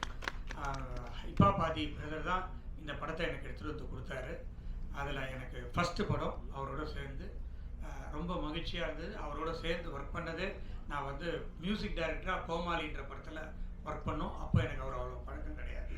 இந்த படத்தில் அவர் ஹீரோவாகவும் 25வது மியூசிக் பண்ணியிருக்கிற படமாகவும் இது அமைஞ்சது. படத்துடைய ரீரிகார்டிங் தனியாக பேசப்பட்டது. அதுக்கும் அவர் இந்த படத்தில் அவரை தவிர வேறு யார் நடிச்சிருந்தாலும் இந்த அளவுக்கு போய் சேர்ந்துருக்குமா அப்படின்றது எனக்கு ஒரு டவுட்டு தான். ஸோ டைரக்டர் வந்து கரெக்டாக சூஸ் பண்ணார். அவருக்கு கொடுத்த பாத்திரத்தை அவர் ரொம்ப பிரமாதமாக பண்ணி இன்னைக்கு சக்ஸஸ் காணதுக்கு காரணம் ஆதி ப்ரோ. ப்ரோ நம்ம நிறைய படம் பண்ணணும் ப்ரோ. பாக்யராஜ் சார் வந்து கிளைமேக்ஸில் வந்து ஒரு கலக்கிட்டு போயிடுவார். நான் கூட கேட்டேன் டைரக்டர், பாக்யராஜ் சார் பெரிய ஆர்டிஸ்ட்டு வேணுமான்னு. இல்லை சார் அவர் வந்தால் தான் சார் அந்த கிளைமேக்ஸ் நிற்கும் அப்படின்னாரு. இல்லைப்பா எனக்கு ரொம்ப வேண்டப்பட்டவர், நானே பேசிடுறேன், ஒன்றுமே பிரச்சனை இல்லை, வந்து பண்ணிவிடுவாருன்னு சொன்னோம். அதே மாதிரி வந்து பண்ணி அந்த கிளைமேக்ஸை தூக்கி கொடுத்தாரு பாக்யராஜ் சார். கேமராமேன் ரொம்ப அழகாக நல்லா பண்ணியிருந்தார். அதான் முன்னாடியே பேசினாங்க, ஆர்ட் டைரக்டர் ரொம்ப பேச மாட்டாருன்னு சொல்லிட்டு. ஆனால் ஆர்ட் டைரக்டர் ரொம்ப பேசினார், ஆனால் கருத்தோடு பேசினார். இதுதான் ஃபஸ்ட்டு டைம் அவரை இங்கே நான் மீட் பண்ணுறது, ரொம்ப சந்தோஷம். அதுக்கப்புறம் ப்ரொடக்ஷன் பிரபு, கேஆர் பிரபு, அவர் எல்கேஜியினுடைய டைரக்டர், படத்தினுடைய டைரக்டர், இந்த படத்தினுடைய கிரியேட்டிவ் ப்ரொடியூசர், அவருக்கு கூட விக்கி, இவங்கெல்லாம் வந்து இந்த படத்தை சக்ஸஸ் ஆகிறதுக்கும் மற்ற எல்லா ப்ரொடக்ஷன்ஸ் மேனேஜர்ஸும் சேர்ந்து உருவாக்கியிருக்கோம். இந்த படத்துலேருந்து இனிமேல் வேல்ஸ் ஃபிலிம் இன்டர்நேஷ்னல் ஒரு நல்ல படங்களை கொடுக்கணும் அப்படின்ற ஒரு பொறுப்பை எனக்கு மக்கள் கொடுத்துருக்காங்க. அதை நிச்சயமாக நான் செய்வேன் அப்படின்றத இந்த நேரத்தில் தெரிவித்துக்கொண்டு இதை வெற்றி படமாக்கிய அனைவருக்கும் என்னுடைய மனமார்ந்த நன்றியை தெரிவித்து விடைபெறுகிறேன். நன்றி, வணக்கம். ஒவ்வொரு இடத்துலையும் 1000 முறை நாங்கள் திரும்ப திரும்ப ரொம்ப நம்பிக்கையோடு பேசியிருக்கோம். நான் இந்த இடத்துல முதல்ல நான் என்னுடைய பேச்சு ஆரம்பிக்கும் பொழுது நன்றியிலேருந்து ஆரம்பிக்க விரும்புகிறேன். யாருக்கு நன்றி அப்படின்னா உங்களுக்கு வந்து, அதாவது ஒவ்வொரு பத்திரிகை நண்பருக்கும், மீடியாவில் இருக்கிற ஒவ்வொருத்தருக்கும் ரொம்ப ரொம்ப ரொம்ப நன்றி. ஏன்னா இது ரியாலிட்டியாக பார்த்துட்டு இருக்கிற எங்களுக்கு தெரியும் இந்த படத்தை நீங்கள் எப்படி கொண்டு போய் இதை சேர்த்துனீங்க அப்படிங்கிறதும். அதனால தான் இந்த படம் இன்றைக்கும் தொடர்ந்து, நேற்று கூட சில தேட்டரில் ஹவுஸ்ஃபுல், இந்த வீக்கெண்ட் வந்து இப்போ ஹவுஸ்ஃபுல்லாக ஓடிட்டுருக்கு. தொடர்ந்து அடுத்த வீக்கெண்டும் நம்பிக்கையோடு இருக்காங்க, தேட்டரில் பேசுகிறப்ப நம்பிக்கையோடு இருக்காங்க. இதுக்கெல்லாம் என்ன காரணம்னா, அந்த முதல்ல ஒரு புஷ் பண்ணுறதுக்கு நாங்கள் பண்ணுற ப்ரொமோஷன் அது காரணமாக இருக்கலாம். ஆனால் அதை தாண்டி இந்த படம் வந்து ஒவ்வொருத்தரும் தேட்டருக்கு வந்து பார்க்கணும்னு நினைக்கிறதுக்கு நீங்கள் இந்த படத்தை பற்றி எழுதுனதும், இந்த படத்தை பற்றி விவாதித்ததும், நீங்கள் கொண்டு போய் சேர்த்ததும் தான் அதுக்கு ஒரு மிகப்பெரிய காரணம். ஸோ அதனால் இந்த நன்றியை, இந்த படம் இவ்வளோ பெரிய வெற்றி அடைஞ்சதுக்கு தாண்டி இந்த படம் போய் கொண்டு போய் சேர்ந்ததுக்கும் அந்த எல்லா நன்றியும் உங்களுக்கு நான் தெரிவித்து தான் இந்த என்னோட பேச்சை நான் தொடங்க விரும்புகிறேன். இந்த நன்றிகளை தாண்டி எனக்கும் இந்த படத்தை பற்றி நிறைய எல்லா விமர்சனங்களையும் படித்தேன், எல்லா விமர்சனங்களையும் பார்த்தேன். உங்கள் கருத்துக்கள் எல்லாமே உங்கள் பாராட்டுக்கு ரொம்ப ரொம்ப நன்றி. நிறைய கருத்துக்கள் அதில் இருந்துச்சு, அது எல்லாமே கேட்டேன். தொடர்ந்து உங்கள் கருத்துக்களை எடுத்துக்கொண்டு மேன்மேலும் என்னை மெருகேற்றி இன்னும் நல்ல படங்களில் நடித்து, இன்னும் நல்ல கதைகளை தேர்ந்தெடுத்து இன்னும் நல்லா நடிக்க முயற்சி பண்ணி தொடர்ந்து என்னுடைய நல்ல கலைப்படைப்புகளை கொடுக்க நான் முயற்சி செஞ்சுட்டே இருப்பேன். இப்போ என்னுடைய இந்த படத்தை பற்றி என்ன இந்த நன்றி, இதுக்கு முன்னாடி நிறைய இதில் ரொம்ப கான்ஃபிடென்ட்டாக பேசினேன். நான் இப்போ வந்து நன்றியை தெரிவிக்க வேண்டிய இடத்துல இருக்கேன். ஆல்ரெடி நான் ஃபஸ்ட் இந்த படத்தை சொன்னப்பவே என்னுடைய ப்ரொடியூசரை பற்றி ஒவ்வொரு முறையும் நான் சொல்கிறப்ப, இந்த படம் அவர் தயாரித்தது ரொம்ப முக்கியமான ஒரு டெசிஷன் இந்த படத்துக்கும் சரி. ஏன்னா அவர் கொடுக்குற இந்த படத்துக்கு அவர் கொடுக்குற ஒரு முத்திரைங்கிறது வந்து ஒரு கல்வியாளராக இருந்து கொண்டு இளவரசன் சொன்ன மாதிரி இந்த படத்தை அவர் எடுத்தது அப்படிங்கிறது வந்து, இதை நான் ஆல்ரெடி ஒவ்வொரு ப்ரெஸ் மீட்டில் எல்லா இடத்துலையும் சொன்னேன். இப்போ அது தெளிவாக வந்து எல்லாமே அது படம் பார்த்தனால உங்களுக்கும் அது புரிஞ்சிருக்கும். ஸோ அதுக்கு வந்து அப்போ இருந்தே நான் சல்யூட் அடிச்சுட்டு இருக்கேன். மீண்டும் ஒரு முறை சல்யூட், மீண்டும் ஒரு முறை நன்றி. இந்த படம் இவ்வளோ பெருசாக எல்லா இடத்துலையும் போய் சேர்ந்ததுக்கு ஒரு முக்கிய காரணம். இன்னொன்று, அவரை பற்றி நான் ஒரு விஷயம் இந்த இடத்துல நான் சொல்லணும். இந்த படம் வந்து லாபகரமான படம்ங்கிறது நான் ஒரு 3 நாள் முன்னாடி சந்தித்தோம் எல்லாரும். இப்போ லாபகரமான படம் அப்படிங்கிறதுல அவர் சந்தோஷமாக அவர் பகிர்ந்துக்கிட்டாரு, சந்தோஷம். அப்போ நான் ஒரு விஷயம் அவர்கிட்ட பகிர்ந்துக்கிட்டேன். இது மாதிரி இந்த கார்த்தி ஒரு மீம்லாம் காமிச்சேன். அவர் டெய்லியும் எனக்கு அனுப்பிச்சிட்டே இருப்பார், ஆயிரக்கணக்கான மெசேஜ் அனுப்புவார் டெய்லியும். அதில் வந்து ஒரு மில்லில் அது 2 ஷோ போட்டாங்க இல்லையா, ஒரு மில்லில் அவங்க ஒர்க்கர்ஸ் லேடி ஃபுல்லாக விமன் இருக்கிற இது போல் விமன் ஒர்க் பண்ணுற மில்லில் கார்த்தி. ஸோ அவங்க இந்த லேடிஸ் ஷோ வந்து 2 ஷோ வந்து அவங்க ஒர்க்கர்ஸுக்கெலாம் போட்டாங்கங்கிறது அது ட்ரெண்ட் ஆகிட்டு இருந்துச்சுன்னு சொல்லி கார்த்திக் எடுத்து காமிச்சார். அதை நான் ப்ரொடியூசர் கிட்ட ஷேர் பண்ணேன், நான் இந்த மாதிரி அப்படின்னு சொல்லி. அவர் அந்த இது லாபகரமான படம்ங்கிறதுக்கு எவ்வளோ ரியாக்ஷன் காமிச்சாரோ அதை விட ஒரு 10 மடங்கு இதில் ஹாப்பியானார். ஸோ அந்த படம் வந்து சொசைட்டியில் ஒரு தாக்கத்தை ஏற்படுத்தி இருக்குங்கிறப்ப அவருக்கு கிடைக்கிற அந்த ஹை வந்து எனக்கு உண்மையிலே பயங்கர அப்படியாப்பா அப்படின்னு அவர் அவ்வளோ எக்ஸைட் ஆனது வந்து எனக்கு உண்மையிலே ரொம்ப ரொம்ப சந்தோஷமாக இருந்தது. ஒரு நல்ல படைப்பை கொடுத்து அந்த படைப்பு மக்களை போய் சேரும் பொழுது அதில் கண்டிப்பாக பொருளாக ரொம்ப முக்கியம்தான். ஆனால் அதை தாண்டி அந்த படைப்பு எவ்வளோ பெரிய தாக்கத்தை ஏற்படுத்துதுங்கிறதுலேருந்து ஒரு சந்தோஷம் கிடைக்கிற ஒரு ஒரு ஒரு ஒரு நல்ல ஒரு அவர்கிட்ட அந்த பண்பை பார்த்து நானே வந்து ரொம்ப அது அப்போவே அவர்கிட்ட ஆனால் என்னன்னா இதுக்கு பயங்கர எக்ஸைட் ஆகிறீங்க, இதுக்கு தானேப்பா நம்ம படம் எடுக்கிறோம் அப்படின்னு ஒரு எக்ஸைட்மெண்ட்டில் அவர் சொன்னப்போ எனக்கு அவ்வளோ த்ரில்டாக இருந்துச்சு. ப்ரொடியூசர் என்பதை தாண்டி அவரை வந்து கொஞ்ச நாளாக நான் அவர் கூட ரொம்ப ரொம்ப இன்ஸ்பைரிங்காக இருக்கார். அவர் அன்றைக்கி நான் அவர் கூட எல்லாரும் வரதுக்கு முன்னாடியே ஒரு 10 நிமிஷம் முன்னாடியே போயிட்டு அவர் ரூமில் வாப்பா இங்கே உட்காருன்னாரு. அப்போ சொன்னேன், ஆனால் பயங்கர மாசாக இருக்குண்ணா அவங்கள பார்க்க அப்படின்னு.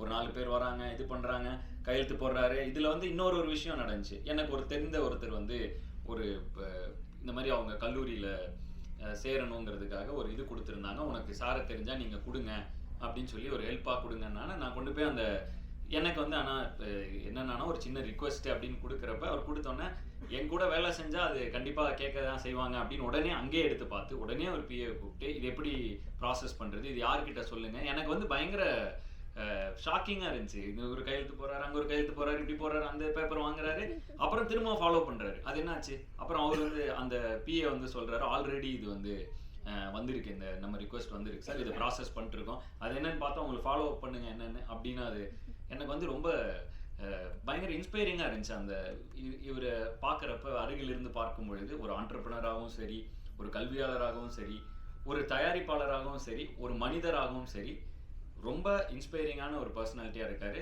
இப்போ உங்கள் கூட படம் பண்ணுறது மட்டும் அது வந்து ஒரு சின்ன விஷயம். நான் உங்களை தொடர்ந்து சும்மா உங்கள் கூட ஒரு ஃப்ரீ டைம் கிடைச்சா கூட எனக்கு போதும். உங்ககிட்ட இருந்து கற்றுக்கிறதுக்கு நிறைய விஷயங்கள் இருக்குது. ரொம்ப இன்ஸ்பிரேஷனாக இருக்கீங்க நீங்கள். ஸோ அதுக்கு உங்களுக்கு ஒரு நன்றி. தொடர்ந்து உங்களோட படம் செய்கிறதுக்கு நான் ரொம்ப ரொம்ப இந்த பிடி சார் செய்கிறதுக்கு ரொம்ப பெருமைப்படுகிறேன், ரொம்ப மகிழ்ச்சி அடைகிறேன். தொடர்ந்து உங்கள் கூட வேலை செய்கிறதுக்கு ரொம்ப நான் ஆர்வமாகவும் இருக்கிறேன். இந்த படம் இவ்வளோ பெரிய ரீச் ஆனதுக்கு இந்த படத்தில் இருந்த இவ்வளோ ஆர்டிஸ்ட்களை கொண்டு வந்து சேர்த்த ப்ரொடியூசர் கொண்டு வந்து சேர்த்தாலும் அந்த ஆர்டிஸ்ட் இந்த கதையில் நம்பி ஒரு சின்ன பையன் நடிக்கிறான் அப்படிங்க. ஏன்னா படத்தில் வந்து ஒரு பெரிய ஒரு சின்ன கோர்ட் ரூம் ட்ராமா, மிகப்பெரிய இந்திய சினிமா மிகப்பெரிய ஜாம்பவான் பாக்யராஜ் சார் வந்து அந்த ஒரு சின்ன கோர்ட் ரூம் ட்ராமா, அந்த கோர்ட் ரூம் ட்ராமாவில் அவர் இல்லைன்னா அது அந்த கோர்ட் ரூம் எவ்வளோ எங்கேஜிங்காக இருந்திருக்குங்கிறது டவுட்டு தான். ஸோ அவருடைய பங்கு மிகப்பெரியது. ஆனால் இது எல்லாமே வந்து படத்தோட ஆரம்ப காலகட்டத்திலேருந்து இன்றைக்கி சக்ஸஸ் மீட் வரைக்கும் கூடவே பயணித்து எங்களெல்லாம் உற்சாகப்படுத்துறது இது அவருக்கு ஒரு சின்ன விஷயமா இருக்கலாம். ஆனால் எங்களுக்கு இது உண்மையிலேயே மிகப்பெரிய ஒரு ஊக்கம். இதை தொடர்ந்து எங்களுக்கு கொடுத்துக்கிட்டே இருக்காரு. ஸோ ரொம்ப நன்றிங்கண்ணா. நீங்கள் எல்லா ஃபங்க்ஷனுக்கும் எல்லா இதுலேயும் நீங்கள் வந்து எங்களை வந்து ஊக்கப்படுத்திக்கிட்டே இருக்கீங்க. ஸோ ரொம்ப ரொம்ப நன்றி. அண்ட் இளவரசு அண்ணன் ரொம்ப ஒரு ஆக்டிங்கை நான் வந்து இந்த நிறைய விஷயங்கள் இந்த படத்தில் கொஞ்சம் எனக்கு கண்ணை திறந்து இன்னும் ஆக்டிங் வந்து எப்படி அவர் கிட்டத்தட்ட வாழ ஆரம்பிச்சிருந்தார். ஒரு 5 நிமிஷம் முன்னாடி அவர் வந்து இளவரசு அண்ணனாவே இல்லை, அவர் அந்த கேரக்டராக திடீர்னு மாறிடுறாரு. ஒரு 3 நிமிஷம் முன்னாடி அந்த ஜோனுக்குள்ளே போனோன்னே லிட்ரலாகவே பக்கத்தில் இருக்கப்ப தெரியுது இவ்வளோ டெடிக்கேட்டடாக அவ்வளோ சின்சியராக கிட்டத்தட்ட இந்த கேரக்டராக மாறிடுறாரு கொஞ்ச நேரத்துக்கு. அவரோட அப்புறம் அந்த கட்டு சொல்லி ஒரு 1 மினிட் ஆகுது அவர் அதுலேருந்து வெளியே வர. எனக்கு இது மிகப்பெரிய ஐ ஓப்பனர். ஏன்னா பொதுவாக வந்து நான் வந்து டைலாக்லாம் படித்து பயங்கரமாக ப்ரிப்பேர் பண்ணுவேன், ஸ்டண்ட்டுன்னு அது முன்னால் ப்ராக்டிஸ் பண்ணுவேன், எல்லாம் பண்ணுவேன். ஆனால் அந்த செட்டில் அந்த நேரத்தில் அந்த மொமெண்ட்டில் அந்த கேரக்டராக இருக்கிறது எவ்வளோ இம்பார்ட்டண்ட்டுங்கிறது வந்து அதை நான் ஸ்க்ரீனில் பார்த்தப்ப அவர் அங்கே நடிக்கிறப்போ ஒன்று தெரிஞ்சுது. அங்கேயே அவர்கிட்ட சொன்னேன், ஆனால் பயங்கரமாக இருக்குது நீங்கள் நடிக்கிறதுன்னு சொன்னேன். ஆனால் அதை ஸ்க்ரீனில் பார்க்குறப்ப அது எப்படி ஒரு அந்த கேரக்டருக்குள்ளேயே இருந்தால் அது எப்படி எங்கேயுமே மிஸ் ஆகாமல் அது ஒரு முழுமையாக இருக்குங்கிறது வந்து எனக்கு ஒரு பெரிய லேர்னிங். விமர்சனங்கள்லாம் படிக்கிறப்ப இந்த சீனில் இப்படி ஸ்கோர் பண்ணியிருக்கணும், இந்த சீனில் நிறைய பேர் விமர்சனம் பண்ணியிருந்தாங்க. எனக்கு வந்து அவர் ஒவ்வொரு தடவையும் அவரோட அந்த இதுதான் வந்துச்சு. ஒருவேளை இளவரசன் மாதிரி அந்த கேரக்டருக்குள்ளேயே இருந்துட்டா மேபி இங்கே இந்த சீனில் எக்ஸ்ட்ரா நடிச்சு இந்த சீனில் இன்னும் கவனம் செலுத்தணும், அது மாதிரி இல்லாமல் அந்த கேரக்டராகவே மாறிடலாம் அப்படிங்கிற ஒரு ஹேக்கை வந்து இந்த படத்தில் நான் தெரிஞ்சுக்கிட்டேன். So thank you. நான் மிகப்பெரிய லேர்னிங். அந்த எவ்வளோ சின்சியரிட்டி, இவ்வளோ சின்சியராக இருக்கணுமா நடிக்கிறப்ப. அதாவது பொதுவாகவே நான் ரொம்ப முயற்சி பண்ணுவேன். எனக்கு ஃபைட்டு வந்து இவ்வளோ ஆக்ஷன் பண்ணதில்லை. போன படங்களில் அந்த குதிரையில் நானே பண்ணணும், நானே ஸ்டண்ட் பண்ணணும், இதெல்லாம் ரொம்ப முயற்சி பண்ணேன். நடிக்கிறப்ப இப்படி ஒரு ஈக்குவேஷன் அது பின்னாடி இருக்குங்கிறது வந்து ஏன்னா நான் வந்து கொஞ்சம் கொஞ்சமாக தான் கற்றுக்கிட்டு வரப்ப இப்படி ஒரு தருணத்தில் நான் கொஞ்சம் எவால்வ் ஆகி மெச்சூர் ஆகிக்கிட்டு இருக்கிற அந்த தருணத்தில் இவரை போன்ற ஒரு ஆர்டிஸ்ட்டை நான் சந்திச்சதுக்கு நான் தான் கொடுத்து வச்சிருக்கணும். ஸோ மறுபடியும் இளவரசனாக்கு ஒரு நன்றி. அதை தாண்டி பிரபு சார், பெரிய பெரிய ஜாம்பவான்கள் இருந்தாங்க இந்த படத்தில். பிரபு சார் இருந்தார், அண்டு ராஜா, பட்டிமன்ற ராஜா சார் இருந்தார், அவர் கேரக்டர் ரொம்ப பேசப்பட்டுட்டு இருக்கு. தேவதர்ஷினி மேம், நிறைய பேர் இந்த படம், வினோதினி மேம், இந்த படம் முழுக்க ஆர்டிஸ்டாக இருந்தாங்க. ஸோ இவங்க எல்லாருக்கும் இந்த நேரத்தில் என்னோட நன்றி. ஏன்னா இவ்வளோ ஆர்டிஸ்ட்டும் அட் அ டைமில் வச்சு ஏற்கிறங்கிறது ரொம்ப கஷ்டமான ஒரு விஷயம். ஏன்னா நிறைய ஆர்டிஸ்ட் இருந்தாலே நம்ம அந்த ஈக்குவேஷன்ஸ்லாம் கரெக்டாக பார்த்து அந்த என்விரான்மெண்ட்டை செட் பண்ணி, ஸோ அந்த வகையில் எல்லா ஆர்டிஸ்ட்டும் ஒத்துழைத்தது ஒன்று. ரெண்டாவது அவங்கள அருமையாக அந்த என்விரான்மெண்ட்டை மாற்றி கொடுத்து ஒரு நல்ல கதையை எடுத்து அதை உருவாக்கி அதை நம்பி அதில் இவ்வளோ நாள் பயணம் செஞ்சு அந்த படத்தை கரெக்டாக கொண்டு வந்து, அதுவும் ப்ரொடியூசர் சொன்ன மாதிரி, ஏன்னா இது ஒரு இம்பார்ட்டண்ட்டான மெடல் என்னன்னா கார்த்தி, நல்ல இயக்குனர், சிக்கனமான இயக்குனர். அதாவது சிக்கனம்ங்கிறது வந்து இந்த கதைக்கு தேவை என்ன, இதை வந்து கரெக்டான டேஸில் முடிச்சாரு, அன்னைக்கு ஷெட்யூல் அன்னைக்கு முடிச்சாரு. அதனாலேயே இந்த படம் எங்க எல்லாருக்கும் மகிழ்ச்சியாக இருக்க காரணம் என்னன்னா, இந்த படம் ஏன்னா ஒரு படம் அப்படிங்கிறது வந்து பேர் சம்பாதிக்கிற அளவுக்கு பொருளும் அதுலேருந்து வரும்பொழுது தான் தொடர்ந்து அதை திரும்ப ஊக்கப்படுத்தி அப்படிதான் வந்து திரும்ப நல்ல படங்கள் கொடுத்துட்டே இருக்கிறதுக்கு ரெண்டுமே முக்கியம். ஸோ அந்த மாதிரி ஒரு லாபகரமான படம் அமைய காரணம், லாபம்னா என்ன, காஸ்ட் ப்ரைஸ் மைனஸ் இதுதான் ப்ராஃபிட்டுமாங்க. ஸோ அந்த காஸ்ட் ப்ரைஸை வந்து கண்ட்ரோலில் வைக்கிறது வந்து டைரக்டர் கையில் அது மிகப்பெரிய பங்கு இருக்குது. ப்ரொடக்ஷன் கூட ஒரு ஒரே யூனிட்டாக இணைந்து நடத்தினா தான் அது முடியும். ஸோ அந்த வகையில் கார்த்திக் வந்து ஒரு மிகப்பெரிய பாராட்டு. சூப்பராக பண்ணீங்க கார்த்திக், பயங்கர எஃபிஷியண்ட்டாக ஒரு படம் எடுக்கிறதுங்கிறது ரொம்ப இம்பார்ட்டன்ட். அதை சூப்பராக பண்ணீங்க. அண்ட் ஏன்னா ப்ரொடியூசர் உங்கள் மேலே அவ்வளோ நம்பிக்கை வச்சு அவ்வளோ ஆர்டிஸ்ட் கொடுக்குறப்ப அது நீங்கள் வந்து எந்த வகையிலும் ஒரு மாதிரி அதில் குழம்பாமல் தெளிவாக அதை எடுத்தது உங்களுக்கு மிகப்பெரிய பாராட்டு. அண்ட் இன்னைக்கு இந்த படத்துக்கு கிடைச்சிட்டு இருக்கிற பாராட்டுக்களை ஒவ்வொரு இடத்துலேருந்தும் பார்க்கும்பொழுது ரொம்ப சந்தோஷமாக இருக்குது. 2-3 விஷயங்கள், தருணங்கள். நாங்கள் வந்து தமிழ்நாடு முழுக்க டூர் போனேன். இந்த படத்தை வந்து எனக்கு வந்து ரசிகர்களோட பார்க்கணுன்னு ஆசைப்பட்டு தமிழ்நாடு முழுக்க போனோம். சில இடங்களில் நடந்த சில விஷயங்கள் அதை நான் இன்ஸ்டாகிராம்லேயும் ஷேர் பண்ணிகிட்டு இருக்கேன், என்னோட பர்சனல் பக்கங்களில் ஷேர் பண்ணிகிட்டு இருக்கேன். சில விஷயங்கள் எனக்கு ரொம்ப நெகிழ்ச்சியாக இருந்துச்சு. கார்த்தியும் கூட இருந்தார், மாதேஷனும் கூட இருந்தார். நாங்கள் 3 பேர் தான் போனோம். அதாவது ஒரு அம்மா ஈரோட்டில் ஒரு அம்மா வந்து தேங்க்யூ அப்படின்னு சொல்லி ஒரு தொடர்ந்து அதை நான் ஷேர் பண்ணுறேன். இப்போ தொடர்ந்து அந்த இதில் தொடர்ந்து ஒரு 30 செகண்ட்ஸ் வந்து தேங்க்ஸ் ஃபார் த மூவி அப்படின்னு அவங்க ஒரு இதாகி வந்து பர்சனலாக அவங்க நான் கிளம்புறப்ப அவங்க கையெல்லாம் பிடிச்சி அது வந்து ரொம்ப எங்களுக்கு ஒரு மாதிரி நெகிழ்ச்சியாக இருந்தது. அண்டு ஒவ்வொரு இடத்துலையும் எங்களை ரொம்ப க்ளோஸாக ரிசீவ் பண்ண மாதிரி எங்களுக்கு ஒரு ஃபீல் இருந்துச்சு. அதுவும் முக்கியமாக திருப்பூரில் ஸ்ரீசக்தி தியேட்டரில் நாங்கள் வந்து படம் பார்த்து அந்த கூட்டத்தில் வரப்போ 2 பாட்டிங்க அவங்க வந்து அவங்களுக்கு கண்டிப்பாக என்னை யாருன்னு தெரிஞ்சிருக்க வாய்ப்பே கிடையாது. அவங்களுக்கு வந்து அவங்க சான்ஸே கிடையாது. அவங்க வந்து அங்கே தேட்டரில் வேலை பார்க்குற பாட்டிங்கன்னு நினைக்கிறேன். ஸோ அவங்க அந்த ஸ்க்ரீனில் பார்த்துருக்காங்க, அந்த படம் அவங்களுக்கு ஏதோ ஒரு இன்ஃப்ளூயன்ஸ் ஆகிருக்கு. அவங்களுக்கு என்ன பேசுறதுன்னு, அவங்களுக்கு என்ன சொல்கிறதுன்னு கூட தெரில. அவங்களுக்கு சும்மா பக்கத்தில் வந்து நிற்கணும் பார்க்கணும் அப்படின்னாங்க. இந்த மாதிரி அவங்க வந்து அப்புறம் வந்தாங்க, கையை பிடிச்சிக்கிட்டே எனக்கும் என்ன சொல்கிறதுன்னு தெரில. ஏன்னா அவங்களுக்கு எதாவதுனா நம்ம என் படம் பார்த்துருக்கீங்களான்னு கேட்கலாம், சான்ஸே இல்லை. அவங்களுக்கு என்னை யாருன்னே தெரில. பட் அவங்களுக்கு வந்து அந்த படத்தை பார்த்து அவங்க என் கையை பிடிச்சிட்டு அப்படியே அவங்க சும்மா அப்படியே ஒரு பார்த்துட்டே இருந்தாங்க. எனக்கு ரொம்ப நெகிழ்ச்சியாக இருந்தது அந்த மாதிரி விஷயங்கள். அது கார்த்தி இருந்தார், மாதேஷ் இருந்தார். நாங்கள் அந்த மொத்தமாக இந்த தமிழ்நாடு டூர் நாங்கள் கிட்டத்தட்ட முந்தா நேற்று கூட கேரளா போயிட்டு வந்தோம். இந்த மாதிரி ஒரு படம் பண்ணி முடிச்சுட்டு அந்த நேரத்தில் போய் மக்களை சந்திக்கும் பொழுது ரொம்ப சில விஷயங்கள் ரொம்ப நெகிழ்ச்சியாக இருக்குது. இந்த நெகிழ்ச்சி என்பதை தாண்டி ஒரு மிகப்பெரிய பொறுப்புணர்வை கொடுக்குது. ஒரு கலைஞனாக நல்ல படைப்புகளை தொடர்ந்து கொடுத்துட்டே இருக்கணும். நம்ம படைப்புகள் எங்கேயோ யாருக்கோ ஒரு சின்ன தைரியத்தை கொடுக்குது, சின்ன ஒரு சாட்டிஸ்ஃபேக்ஷன், ஒரு ரிலீஃப். நம்ம படைப்புகள் ஒருத்தரை டச் பண்ணுதுங்கிறதே வந்து நம்ம ஒரு கலைஞனாக கொடுத்து வச்சிருக்க வேண்டிய ஒரு விஷயம். அந்த வகையில் இந்த படத்தில் என்னை நாயனாக இமேஜின் பண்ணி ஒரு கதை எழுதி அந்த கதையில் நான் நடித்தா நல்லா இருக்கும்னு சொல்லி எனக்காக இப்படி ஒரு விஷயத்த பண்ணதுக்கு நன்றி கார்த்திக், நன்றி. மிகப்பெரிய இப்போ இந்த படம் எல்லா வெற்றியும் தாண்டி பர்சனலாக எனக்கு மிகப்பெரிய திருப்தியான ஒரு படமாக இந்த படம் இருக்குது. அதுக்கு ரொம்ப நன்றி. என்னை எப்போவுமே அழகாக காட்டுற மாதேஷ் அண்ணன் ரொம்ப நன்றி. அன்பறிவுலையும் சரி இங்கேயும் சரி எனக்காக இந்த சொல்லுவாங்களே லைட் எக்ஸ்ட்ரா வச்சாங்க அந்த மாதிரி ரொம்ப ரொம்ப இது பண்ணுவார், எனக்காக எஃபர்ட் போடுவார். அண்டு டயர்டாக தெரியறதுக்கு முன்னாடி சொல்லுவார், கொஞ்சம் ஸ்க்ரீனில் இப்படி இது பண்ணுங்க அது பண்ணுங்க, நிறைய என் மேலே ஒரு எக்ஸ்ட்ரா கேர் அவருக்கு எப்போவுமே இருக்குது. அந்த வகையில் மாதேஷ் மேடி ப்ரோன்னு நான் சொல்லுவேன். மாதேஷ் அண்ணனுக்கு ரொம்ப ரொம்ப நன்றி. தொடர்ந்து பயணிக்கும். முதல் முறையாக சார் கூட பயணிக்கிறேன். இதுதான் ஃபஸ்ட்டு டைம். அவரை நான் பெருசாக பார்க்கவே மாட்டேன், அவர் பேக்லேயே தான் இருப்பார். ஸோ இப்போ தான் சார் கூட ஃபஸ்ட்டு படம். ரொம்ப தத்ரூபமான நிறைய ஆர்ட் இதெல்லாம் எது செட்டு எது வீடு எதுன்னே தெரியாத அளவுக்கு நல்லா பண்ணியிருந்தீங்க. ஸோ சூப்பராக இருந்துச்சு.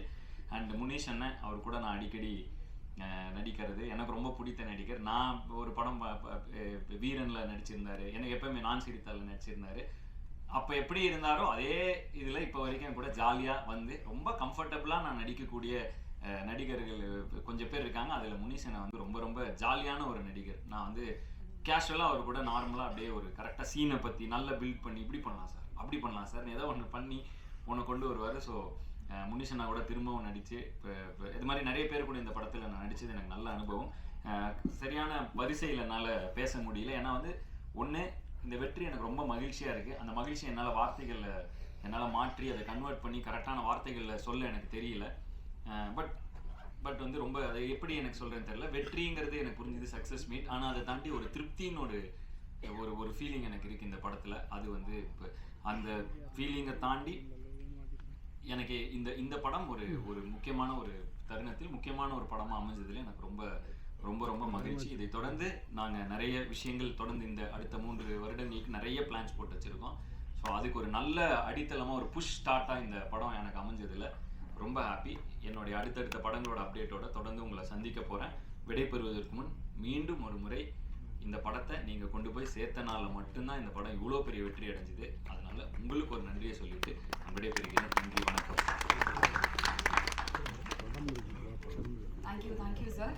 So now questions are over to press. நீங்கள் உங்கள் கேள்வி கணைகளை கொடுக்கலாம். ஸோ உங்ககிட்ட மைக் வரும்.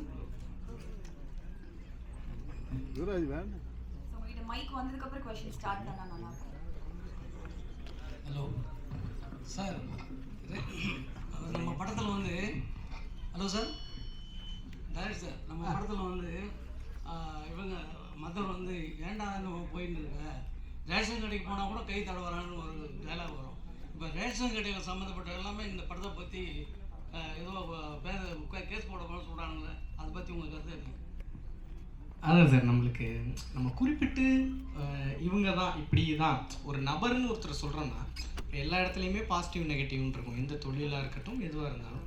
மற்றபடி இவங்க இப்படி தான் அப்படிங்கிற ஒரு எந்த முத்திரையும் யார் மேலேயும் திணிக்கிற அளவுக்கு நான் இது கிடையாது, அப்படி ஒரு எண்ணமும் கிடையாது. அந்த இடத்துல அந்த இதில் ஒரு கதாபாத்திரமாக தான் எடுத்துகிட்டு போகிறோமே ஒழிய அதுக்கப்புறம் அதை தொடர்ந்து ஒரு சில சீக்வன்ஸும் இருந்துச்சு, அதை நம்ம நேரம் கருதி அதை கட் பண்ணிட்டோமே ஒழிய மற்றபடி இப்படி தான் அப்படிங்கிற மாதிரி எந்த ஒரு எண்ணமும் இல்லை. கதாபாத்திரம் இப்போ அந்த கதைக்குள்ள அப்படி ஒரு கேரக்டர் இருந்தது.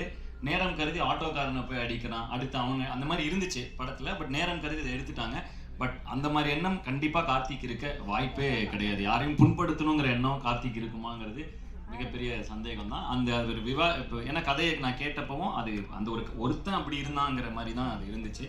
அண்ட் இது கண்டிப்பாக நாங்கள் பொதுவாக இதை சொல்லி யாரையுமே அப்படி நாங்கள் மனசார அப்படி யாருக்காவது ஒரு வேளை இது ஒரு மாதிரி பர்சனலாக ஃபீல் ஆயிருந்துச்சுன்னா அது கண்டிப்பாக அந்த எங்களோட வருத்தத்தையும் இங்கே பதிவு பண்ண விரும்புகிறோம். அப்படி ஒரு எண்ணம் எங்களுக்கு கிடையவே கிடையாது. இன்ஃபேக்ட் இந்த படம் ஒரு கல்வியாளர் ஒரு கல்வி தந்தைங்கிற ஒரு விஷயத்தை வச்சு வருது.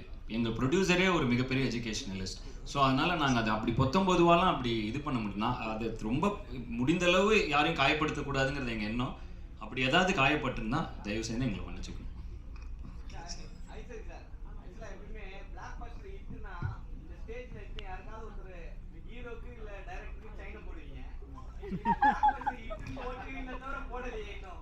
நான் என்ன சொல்லியிருக்கேன், இருங்க 50வது நாள் ஃபங்க்ஷன் கொண்டாட போகிறேன்னு சொல்லியிருக்கிறேன். ஓகேங்களா?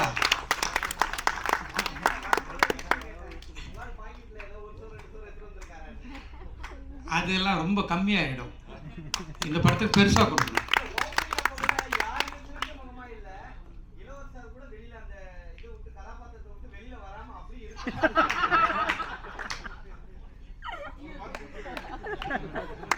சார் ஐசரி சார் கல்வி தந்தை சொல்லிட்டு தியாகராஜன் சார் வந்து தவறு பண்ணுற மாதிரி கதை சொல்லியிருப்பாங்க. அந்த கதையை கேட்குறப்போ உங்களுடைய அந்த ஃபீலிங் என்ன? இது ஒரு கல்வி தந்தையை பற்றி நம்ம போடுறீங்களா, ஃபீலிங் இல்லையா உங்களுக்கு? இல்லை, எனக்கு அந்த ஃபீலிங்லாம் இல்லை. இது வந்து ஒரு நல்ல கருத்து. இந்த கருத்தை நம்ம சொல்கிறது இன்னும் ரொம்ப ஆக்டாக இருக்கும் அப்படின்னு தான் நான் நினச்சேன். இல்லை, ஒரு கேர்ளோட வந்து அவர் தவறாக நடக்கிறான்றது காட்டுறது சினிமா தானேங்க, அப்போ தானே நம்ம மக்களுக்கு எடுத்து சொல்ல முடியும். கதை கேட்குறப்போ அந்த ஃபீலிங் உங்களுக்கு? இல்லை கதை கேட்கும்போது எனக்கு கதை ரொம்ப பிடிச்சிருந்ததுனால தான் நானே எடுத்தேன் இந்த படத்தை. எல்லாருக்கும் மக்களுக்கு போய் சேரணும், எல்லா பெண்களுக்கும் போய் சேரணும் அப்படின்றது தான் என்னுடைய ஆசை. அது நிறைவேறிடுச்சு. அதில் எனக்கு ரொம்ப சந்தோஷம்.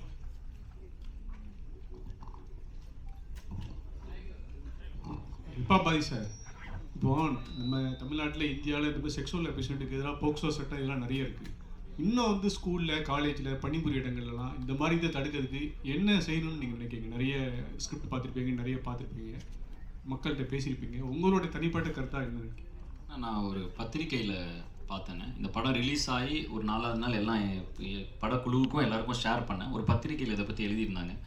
100 பேர்த்தில் 82 பேர் இருக்கிறது, 82 அந்த மாதிரி ஒரு, அதாவது ரொம்ப அதிகமாக 82 பேர் என்னமோ இதை பற்றி வெளியே சொல்கிறது இல்லை, இது எங்கேயுமே சொல்கிறது இல்லைங்கிற மாதிரி ஒரு ஆர்டிக்கலை ஒரு பத்திரிக்கை வந்து இந்த படம் ரிலீஸ் ஆகி அந்த வாரத்தோட சண்டே அன்னைக்கு இதை போட்டிருந்தாங்க. நான் எல்லாருக்கும் ஷேர் பண்ணேன். அந்த ஆர்டிக்கல்லே இதுக்கான பதிலை சொல்லியிருக்காங்க. இதோட பிரச்சனை என்ன அப்படின்னா வந்து, அது ஒரு பத்திரிக்கையாளர், ஒரு ரெஸ்பான்சிபிளான ஒரு பத்திரிக்கையாளர் அந்த டைமில் அதை ரிப்போர்ட் பண்ணணும்னு எடுத்து அது ஒரு ஆர்டிக்கலாக கம்பைல் பண்ணி எழுதியிருக்காரு. அது வேணால் அது எங்கே இருக்குன்னு தெரியல, நான் கண்டிப்பாக என்னோட இதில் கூட நான் ஷேர் பண்ணுறேன், என்னோட இன்ஸ்டாவில் கூட ஷேர் பண்ணுறேன். அதில் என்ன சொல்லியிருக்காருன்னா, இது அனைத்துக்குமே காரணம் வந்து மனநிலை தான் இதோட முக்கியமான பிரச்சனைங்கிறது தான் அந்த ஆர்டிக்கல் சொல்லுது. நானும் இது எப்படி பார்க்குறேன் அப்படின்னா, பொதுவாகவே நம்ம வளர்கிற சூழ்நிலை, சுற்றி இருக்கிற என்விரான்மெண்ட், இது எல்லாமே ஒரு சின்ன வயசுலேருந்து ஒரு நாய்க்குட்டியை வளர்க்குறதுல கூட அப்படி தான். அது எப்படி அந்த என்விரான்மெண்ட்டுக்கு எப்படி இது என்விரான்மெண்ட் எப்படி இருக்கோ அதை பொறுத்து தான் அதோட குணாதிசயங்கள் இருக்கும். நல்ல ஒரு சமூகத்தையும் நல்ல ஒரு ஆக்கப்பூர்வமான ஒரு கம்யூனிட்டியும் நம்மளை சுற்றி நம்ம கொண்டு வந்துட்டோம்னா இந்த மாதிரி நடக்கக்கூடிய சில குற்றங்கள் வந்து குறையும். அது குறிப்பாக பாலியல் குற்றங்கள் குறையிறதுக்கு சுற்றி இருக்கிற என்விரான்மெண்ட்டும், ஏன்னா ஒவ்வொருத்தரோட மனநிலை ரொம்ப முக்கியங்கிறாங்க. அப்படின்னா அப்போ அது என்விரான்மெண்ட்டில் இருந்தால் ஒருத்தரோட மனநிலை அதுக்கேற்ற மாதிரி தான் ரியாக்ட் ஆகிறோம், சொசைட்டிக்கு ஏற்ற மாதிரி. ஸோ அப்போ அந்த சொசைட்டியாகவே நம்ம பொதுவாகவே தமிழ் சமூகம் என்பது ஒரு அறிவார்ந்த சமூகம். இன்றைக்குன்னு இல்லை, பல ஆயிரம் வருடங்களாக அது ஒரு அறிவார்ந்த சமூகமாக முடிந்தவரை இருந்து வருகிறது. அப்படிப்பட்ட ஒரு இதில் வந்து இன்றைக்கி வந்து நம்மளுக்கு ஒரு எக்ஸ்ட்ரா இப்போ நிறைய நடக்கிறனால சொல்கிறேன், ஒரு எக்ஸ்ட்ரா கேர் இருக்க வேண்டியது, இந்த சமூகத்து மேலே ஒரு அக்கறை நமக்கு எல்லாருக்கும் இருக்க வேண்டியது முக்கியம்னு பார்க்குறேன். இது வந்து மனநிலை சம்மந்தப்பட்ட ஒரு பிரச்சனையாக தான் நான் பார்க்குறேன். டேரக்ட் சார், படம் மூவி முடிஞ்சு வெளில வரும்போதும் கேட்டகரி தான், ரியல் சேர்மன், காலேஜ் சேர்மன் வந்துட்டாரு, ரியல் சேர்மன் ஏன் வர மாட்டுறாரு? இல்லை, அவர் வரக்கூடாதுன்னு இல்லை, யாரும் பேசவும் இல்லை, தியாகராஜன் சாரை பற்றி யாரும் பேசவும் இல்லை. அப்படிலாம் இல்லை, அவர் ஆல்ரெடி போன இதில் பேசியிருந்தோம், ஒரு இன்டர்வியூவில் பார்த்தீங்கன்னா பேசிகிட்டு இருக்கோம். நீங்கள் அத்தனை பேர் அதை அவரை பற்றி பேசியிருக்கீங்க. அப்படி பண்ணுறது அவ்வளோ கரெக்டாக இருக்காது. நாங்கள் இங்கேயுமே வந்து இப்படி ஒரு விழா நடக்க போகுது அப்படின்னோம். நிறைய அதாவது பாக்யராஜ் சாராகட்டும், அவங்க வந்து அவங்களோட ஆசீர்வாதங்களை கொடுக்கணும்னு அவங்க வந்தது வந்து, நாங்கள் வந்து வந்தவங்களுக்கு ரொம்ப நன்றின்னு தான் சொல்ல முடியும். வராதவங்க வந்து அவங்களுக்கு அவர் சார் ரொம்ப ஆல்ரெடி அவருக்கு ஹெல்த் இஷ்யூஸ் இருக்குது. ஸோ அவரை அப்படி நீங்கள் அது எதுவும் இது பண்ணாதீங்க. எங்களுக்கு அவர் படத்தில் அவ்வளோ பெரிய ஒரு விஷயம் நடந்திருக்கு இல்லையா, எங்களுக்கு ரொம்ப ஹாப்பி தான்.